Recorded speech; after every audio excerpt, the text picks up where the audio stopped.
Guys, magluto na sa tagpang baon guys. Yeah. Maghimot ang empanada guys. Yan. Ano to ingredients guys?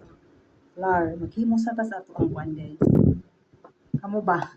Kung sa inyong mga preparation para ugma nga pangbaon sa inyong mga junakis kung apil po sa. Diba?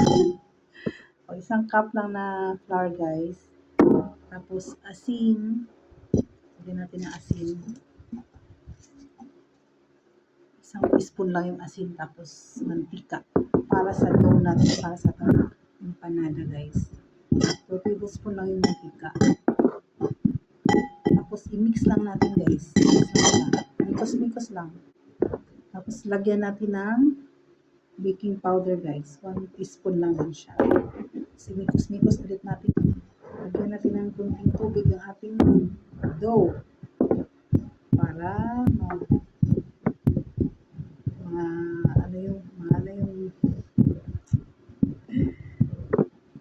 para mabuo siya guys.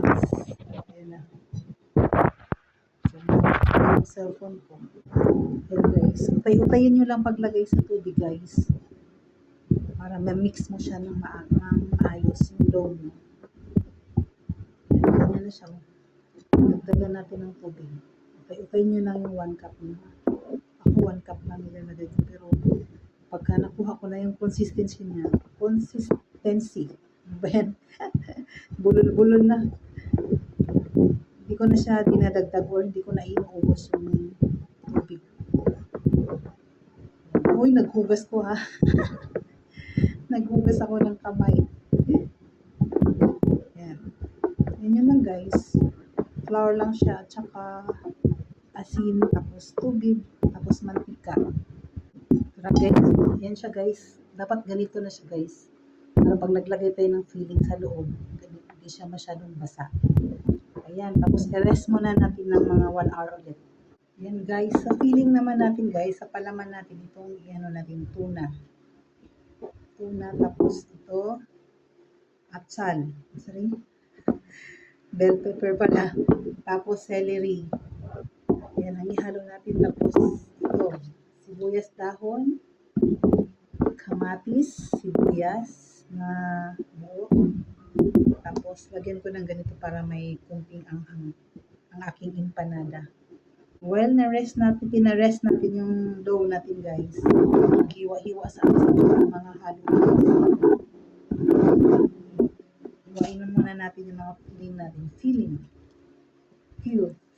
Guys, gawin na natin yung filling natin guys. Una ko lang to. Yung tuna. I-mix lang natin yung mga ingredients niya. Para sa palaman. Ayan, sibuyas. Tapos, kamatis.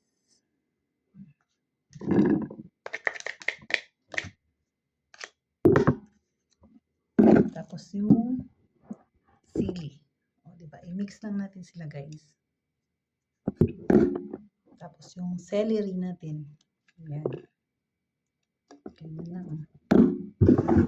Makagawa na tayo ng pwede na itong pang-negosyo guys. Tsaka maganda siya ngayon sa panahon natin yan kasi Kwaresma, Lenten, bawal kumain ng karne sila. Tayo pala mga Katolik. O, diba? Bawal kumain ng karne. Hindi, isda tayo. Ayan. Tapos ito yung sibuyas dahon. Dahon ng sibuyas.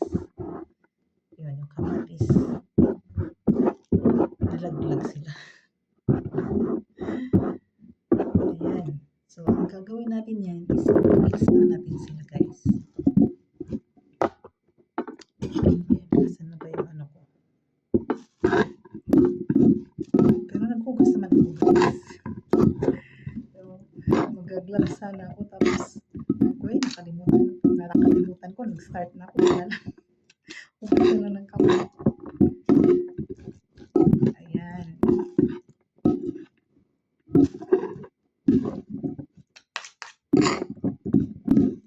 Hindi ko na siya lalagyan ng timplahan guys kasi may lasa na yung niya yung tuna. Kaya ko na siya. Ganito lang guys. Ayan guys, ito na siya. Ito na yung ipapalaman natin sa ating empanada na tuna. Tuna empanada. Pwede pa negosyo to guys. Kayo, gawin yung negosyo to. Simple lang, pero mapagkakitaan. Di ba? Sa akin, pangbaon lang. Ayan guys. Healthy to guys. Mga gulay lang yung palaman natin. Kunin na natin yung dough natin, naka-rest na siya. I-mold natin dito. Ito na siya.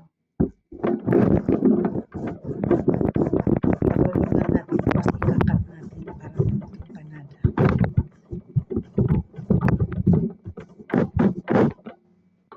I-cut ko lang guys.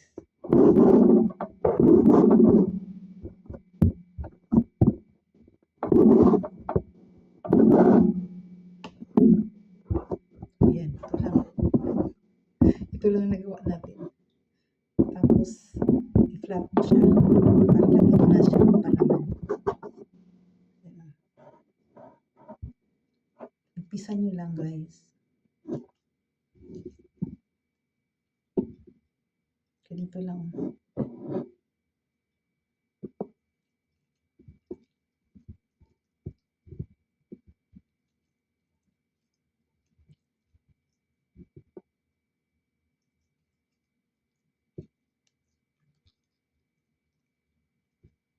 Gusto kong madaming palaman. Na siya guys. Oh. Yan. Ang pagkalaman. Tapos tusukin mo siya ng tinidor guys. Para mukhang shell. Ayan siya guys. Ganito guys. Oh. Diba? Yan. Ganyan. Pwede na natin iprito to. May baon na tayo.